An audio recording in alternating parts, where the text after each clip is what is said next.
ప్రకటిస్తూ ఉన్నాము. దేవుడు ఒక్కడే, దేవునికి నరులకు మధ్యవర్తి ఒక్కడే. ఆయన క్రీస్తు యేసు నరుడు. ఈయన అందరి కొరకు విమోచన క్రయధనంగా తను తానే సమర్పించుకున్నాడని బైబిల్ గ్రంథం, పరిశుద్ధ గ్రంథం సెలవిస్తున్నది. దేవుడు ఒక్కడే. ఈ లోకంలో ఎన్ని రకాల అభిప్రాయాలున్నా నిజమైన దేవుడు, జీవము గల దేవుడు, మహిమ గల దేవుడు, పరిశుద్ధుడైన దేవుడు, శ్రీమంతుడైన దేవుడు, సర్వజ్ఞాని, సర్వాధికారి, సర్వోపకారి, సర్వవ్యాపి, సర్వశక్తిమంతుడు, దేవాది దేవుడు ఒక్కడే.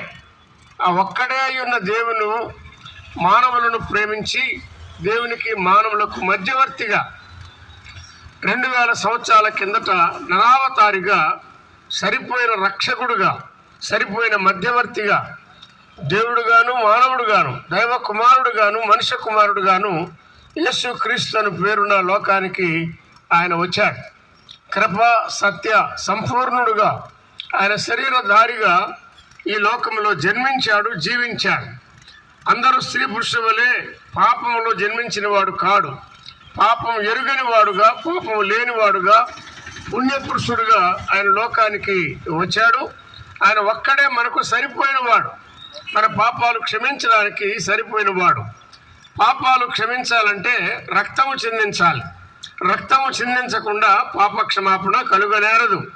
అందుకే పాపము లేనివాడుగా ఆయన లోకంలో కన్య ద్వారా జన్మించి, పరిశుద్ధాత్మ ద్వారా జన్మించి, పాపం ఎరుగని వాడుగా జీవించి, మన కోసం పాపముగా చేయబడి, పాపానికి రావాల్సిన శిక్ష యావత్తు ఆయన మాంసయుక్తమైన దేహమందు ఆయన అనుభవించాడు.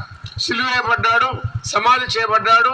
3వ దినాన ఆయన తిరిగి లేచాడు.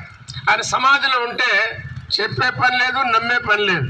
ఆయన మృతిని గెలిచి 3వ రోజున సజీవుడుగా లేచి పరలోకానికి ఆరోహణమై వెళ్ళిపోయాడు. దేవునికి నరులకు సరిపోయిన మధ్యవర్తి ప్రభు అయిన యేసుక్రీస్తే. స్నేహితులారా, పాపంలో జన్మించాం అని అర్థమైందా? పాపంలో చనిపోతే భయంకరమైన అగ్నిగుండం, నిత్య వేదన ఉన్నది అని అర్థమైందా?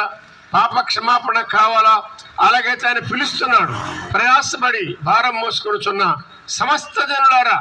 ఇది కొందరికే కాదు, సమస్త జనులారా నా యొద్దకు రండి, నేను మీకు విశ్రాంతినిస్తానని ఆ ప్రేమగల రక్షకుడు మానవాళిని ఆహ్వానిస్తున్నాడు.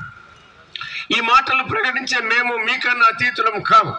పాపంలో జన్మించిన వారు, జీవిస్తున్న వారు ఇలా ఉండగా ఆత్మశాంతిని గురించిన ఈ రక్షణ సందేశాన్ని మేము విన్నాం.